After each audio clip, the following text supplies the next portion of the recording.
Madame, Monsieur, bonjour, bonsoir, suivant l'ère à laquelle vous allez nous suivre. Je me présente, je suis Guilhem Miko-Bikoité, juriste de formation, expert en politique publique et en stratégie de développement, chercheur en droit public, mais aussi diplômé en ressources humaines. Nous voici encore sur ce nouveau numéro pour partager avec vous, comme nous avons pris l'habitude de le faire. Nous sommes Stratégie et Développement TV, une chaîne YouTube.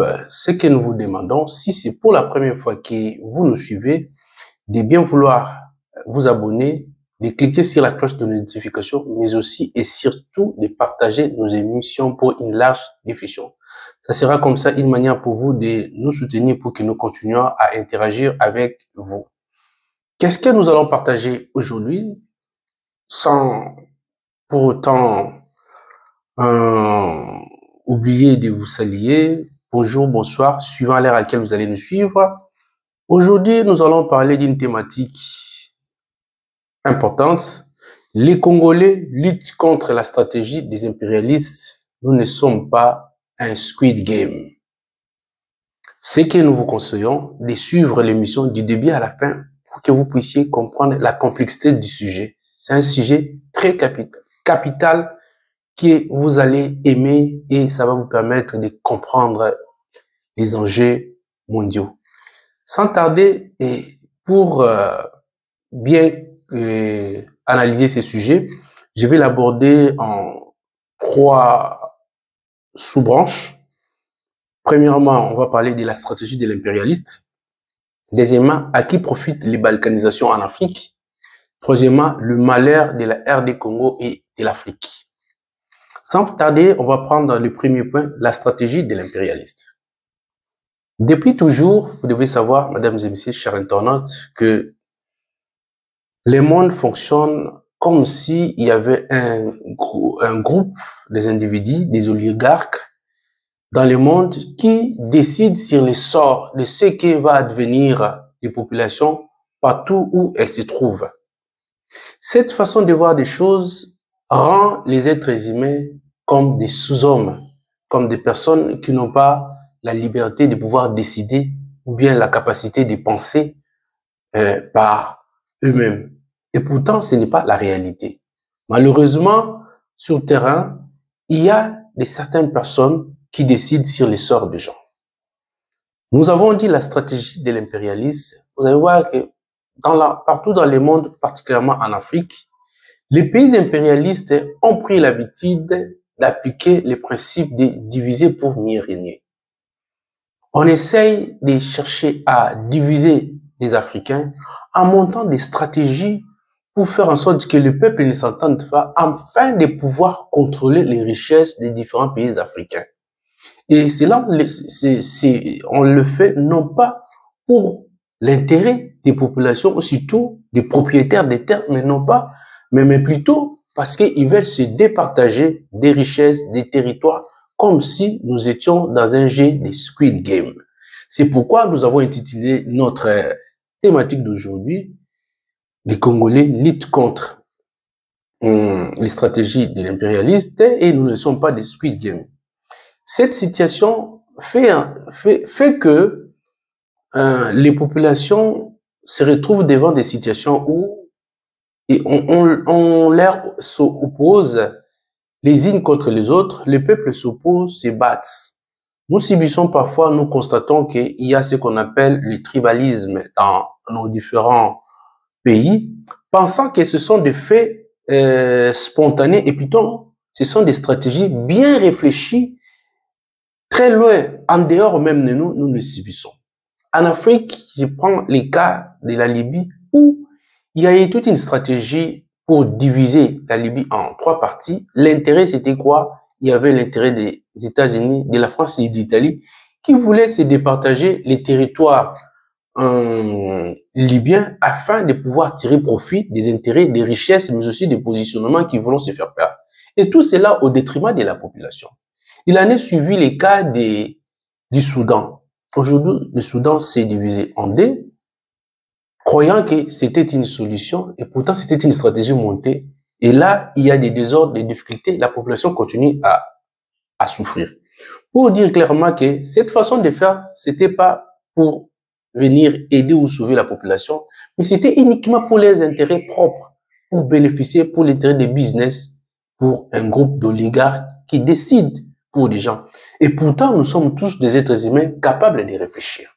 Voyez-vous à quel point on a rendu des êtres humains des sous-hommes comme si on n'avait pas la capacité de réfléchir. Et il en est venu maintenant du cas de la République démocratique du Congo. La même méthode qu'on a eu à utiliser partout, comme j'ai donné l'illustration de ces deux pays, c'est ce qui se prépare aussi pour la République démocratique du Congo. Un groupe de gens qui sont quelque part assis, vont décider, et voilà, maintenant, on veut se départager les territoires congolais pour bénéficier des richesses qui sont sur le Congo. On nous crée des conflits, des guerres, même des divisions tribales.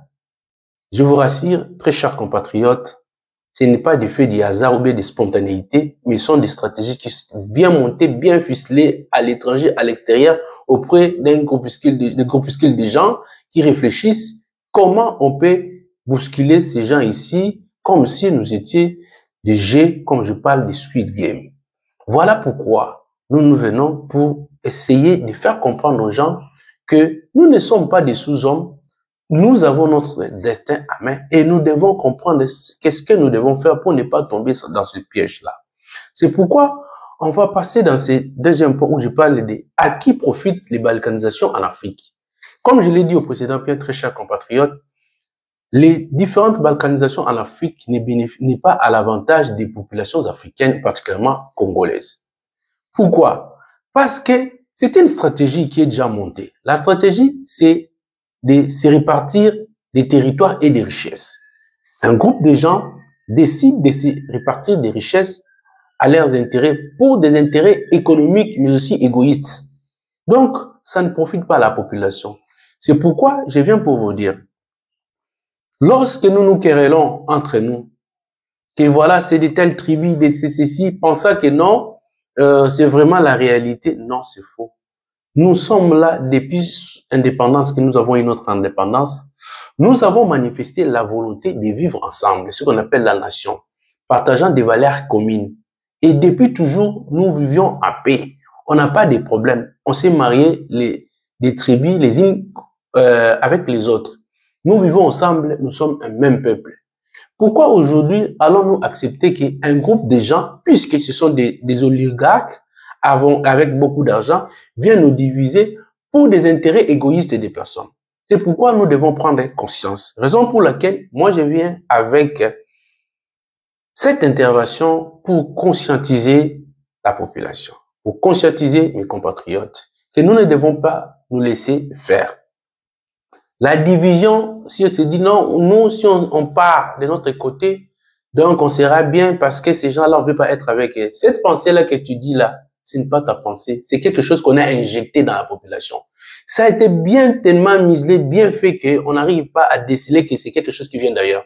Mais il suffit de prendre le temps de réfléchir. Quel est l'intérêt pour nous de nous diviser ou de nous séparer? Quel est le mal à rester ensemble comme ça? Nous avons toujours été comme ça, nous vivons comme ça, c'est l'intérêt. Je pars d'ici, je rentre à Bandundu, à Mbandaka, partout, je me promène, je me sens chez moi. Aujourd'hui, quelqu'un, il réfléchit alors que il a la même tête que nous, les mêmes cerveaux que nous, va décider de nous diviser et nous aussi on accepte comme si nous étions des êtres humains qui étaient des sous-hommes. Non, nous devons dire non à ce genre de pratiques, c'est à nous de prendre conscience. Et cela nous amène directement à ce que je dis, le malheur de la République démocratique du Congo et de l'Afrique. Le malheur, c'est nous quoi? Le malheur, c'est que cette stratégie, c'est déjà de notre élite, mais aussi de ces puissances qui nous ont privés de l'information. Vous imaginez que ce que nous sommes en train de partager aujourd'hui, si ça arrivait auprès de tous les Congolais, même ceux qui sont dans les fins fonds, qui pourraient accepter qu'ils soient divisés pour des intérêts d'un groupe de gens qui ne va pas bénéficier à nous, peuple congolais? Nous devons prendre conscience que nous ne devons pas nous laisser faire en plein 21e siècle avec cette nouvelle technologie de l'information où nous comprenons des choses, comment ça se passe.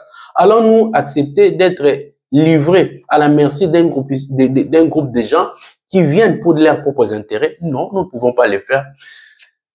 Le destin, c'est nous. C'est à nous de décider. Si on s'unit comme un seul homme et décidons de notre destin de vivre ensemble, comme nous l'avons été toujours. Je vous dis, même si ils amènent des armes, des forces, aucune arme ne peut être plus efficace qu'un peuple uni. Nous serons imbattables. Prenons conscience. Moi, je viens avec cette intervention pour vous dire que la balkanisation n'est pas à l'intérêt du peuple congolais. Par contre, l'unité fera notre force et nous pourrons réussir à faire beaucoup de grandes choses. Nous devons savoir que ces impérialistes savent que la géographie aussi est une force. Nous avons notre espace tel il est là et avec nos richesses, ça constitue notre force. Si on y ajoute encore la population, c'est une force. La Chine s'est développée avec sa capacité de plus d'1 milliard d'habitants, avec une superficie très grande. C'est sa force.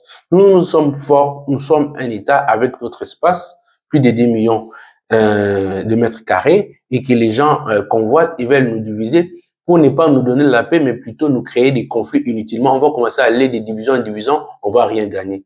Prenons conscience et puis allons de l'avant. Ensemble, nous vaincrons. Voilà, très chers compatriotes et internautes qui me suivez. Je suis persuadé que le message est passé et merci pour votre participation. Je pense qu'on va revenir avec un autre numéro pour parler d'autres sujets d'actualité. Pour le moment, je vais m'arrêter là et comme on a pris l'habitude de le faire, je vais vous rappeler que nous sommes une chaîne YouTube dénommée Stratégie et Développement TV. Si c'est pour la première fois que vous participez à cette émission, ce que je vais vous demander, la manière pour vous de nous soutenir, c'est de vous abonner, de cliquer sur la cloche de notification, mais aussi de partager nos émissions pour une large diffusion. Ça sera une manière pour vous de nous encourager à continuer à interagir avec vous et faire des bonnes choses. Ensemble, nous allons réussir et nous irons de l'avant.